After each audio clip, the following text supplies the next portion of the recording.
Riya and family पर ED का शिकंजा कसता जा रहा है।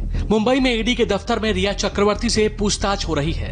रिया के साथ भाई शौविक, पिता इंद्रजीत चक्रवर्ती, सीए रितेश शाह और मैनेजर श्रुति मोदी ईडी के सवालों का सामना कर रहे हैं। ईडी के सूत्रों के हवाले से खबर है कि रिया ने ईडी के सामने दावा किया है कि सुशांत ने उसे कई चीजें गिफ्ट में दी, लेकिन क्या क्या गिफ्ट किया रिया ने इसके बारे में नहीं बताया। ईडी ने इसी से जुड़े कई सवाल रिया से पूछे हैं। ईडी ने पूछा कि सुशांत ने कौन कौन सी चीजें गिफ्ट में दी थी, कितने का गिफ्ट था, क्या रिया ने भी सुशांत को कोई गिफ्ट दिया, अगर सुशांत को गिफ्ट दिया तो पैसे कहां से आए। साथ ही ईडी ने पूछा सुशांत के गिफ्ट की वैल्यू क्या है, किस रूप में गिफ्ट दिया गया और इसकी जानकारी किस किस को है। इंडिया टीवी को रिया के इनकम टैक्स रिटर्न की एक्सक्लूसिव कॉपी मिली है। इस रिटर्न से खुलासा हुआ है कि रिया ने 2017-18 में 18,85,000 की कमाई की। वहीं 2018-19 में रिया की कमाई 18,33,000 थी।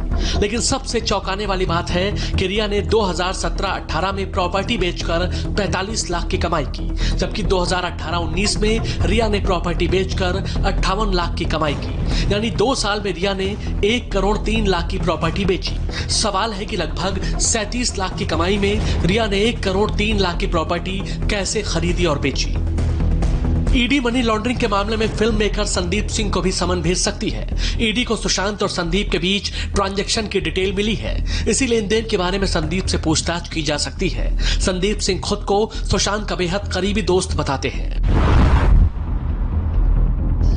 सुशांत सिंह राजपूत जिंदगी को लेकर बेहद पॉजिटिव थे और वो भगवान शिव के अनन्य भक्त थे। सुशांत फुर्सत के पलों में भगवान महादेव के भजन सुनते और गुनगुनाते थे।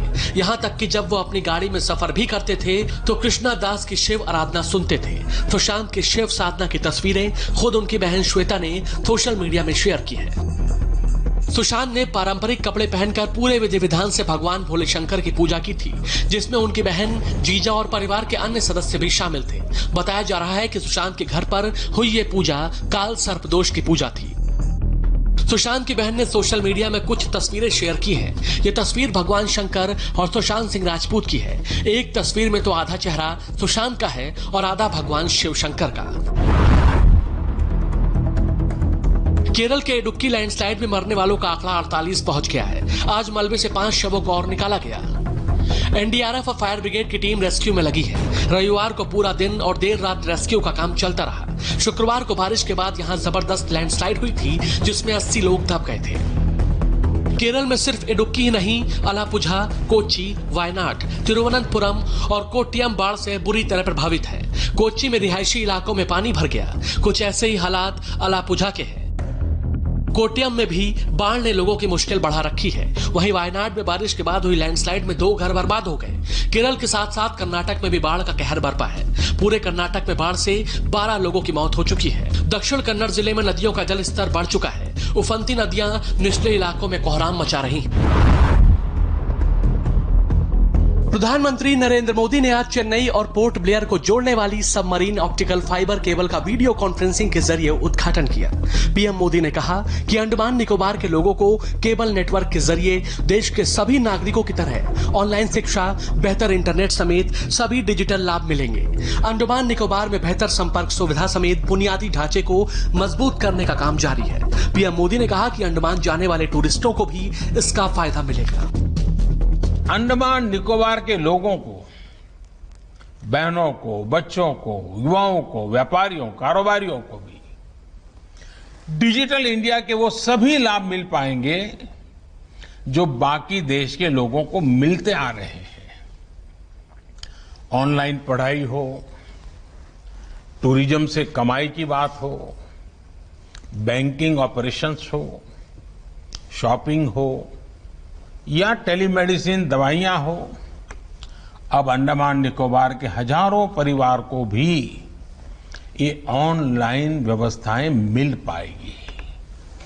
साथियों, आज अंडमान को जो सुविधा मिली है उसका बहुत बड़ा लाभ वहां जाने वाले टूरिस्टों को भी मिलेगा।